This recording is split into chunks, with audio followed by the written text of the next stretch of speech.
Hello and welcome to my channel. Today we are going to understand the Linux booting process on an embedded devices. So first we will understand what is embedded system or any development board. So we will take an example of Raspberry development board.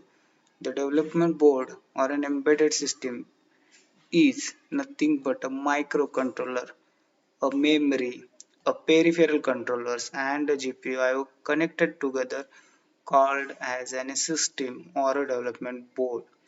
So first we will understand what are the different types of a microcontroller and microprocessors. There are different manufacturers which are going nowadays providing different types of microcontrollers.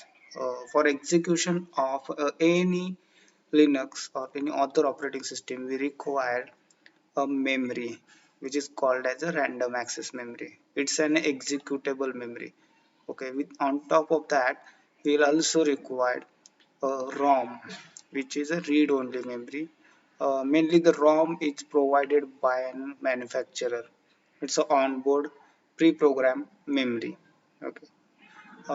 There is also peripheral controllers, different peripheral controllers like a UART, I2C, SPI, Ethernet, and many others, which are connected to your microcontroller unit to make an development board. Okay. Similarly, there are multiple GPIOs, analog as well as digital. So where you can connect different devices like for an example push button or LED lights. These are the major parts which contains the development board. Now we will go to the actual software part which is required for booting. Now we will understand a Linux booting stages step by step. So the first step, whenever we push a reset button on any development board or any motherboard, you can say it starts with a reset, and reset vector starts running the reset exception handler. Okay, and generally it contains the address of a boot ROM. Okay, so now the reset, whenever we push a reset button, the execution goes to the boot ROM. Now boot ROM is starting executing.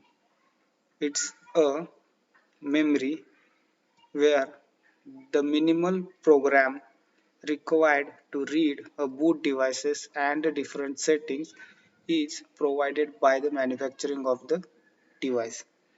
Now boot ROM passes the execution to the bootloader which is available on a boot devices. What is the purpose of bootloader and what are the different stages in a bootloader? Now we will understand that.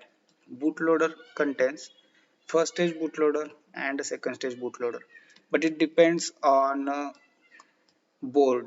Okay, so the different development boards contains the different stages of a bootloader. What are the major roles of a bootloader? First, it finds and loads the Linux kernel and a device tree into the RAM location.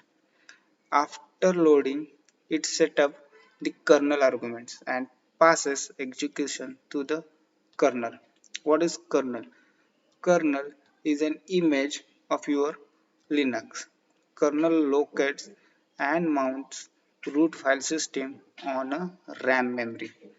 Okay, then kernel runs the init process to start the user space.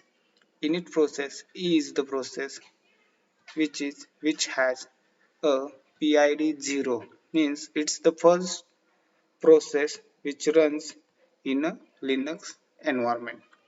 Once that is loaded, init process now starts the other user required processes and give you the login prompt.